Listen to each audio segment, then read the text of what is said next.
Lyra was a well-known singer, admired for both her voice and beauty.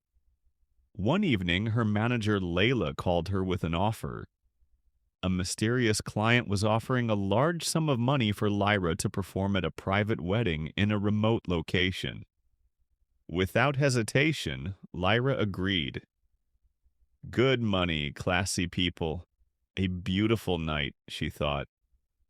Together with Layla, her sound technician Jason, and her fellow musician Ethan, they hit the road.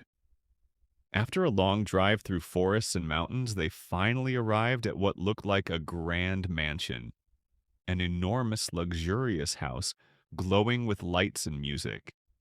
It was stunning, like a palace from a dream. The wedding began. Lyra took the stage and started singing. Guests danced and clapped. The atmosphere was perfect. Everything seemed to be going wonderfully, but as the night crept on, something changed. At one point, Lyra tried to stand up from her chair but couldn't. Her legs and arms felt frozen. Confused and scared, she slowly turned her head to look behind her. But the grand mansion was gone. In its place stood a rotting, abandoned building covered in cobwebs and decay. She blinked, hoping it was a trick of the light. It wasn't.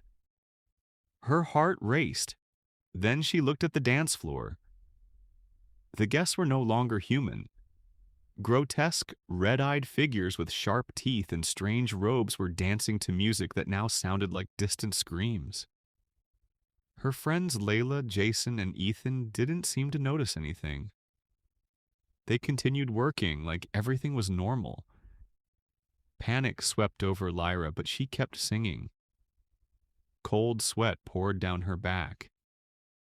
She had no choice but to act as if everything was fine. She sang while planning her escape. Eventually, she managed to slip away inch by inch out of sight. She found their car, started it, and drove through the night, trembling and crying. When she finally reached home, she didn't sleep. Her heart was still trapped in that haunted hall. But her friends, they were still there. The next night, Lyra gathered her courage.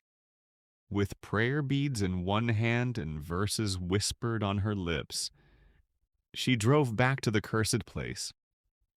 The building was still there, crumbling and lifeless on the outside. She opened the door and stepped inside. Layla and Ethan were there, eyes glazed, faces emotionless.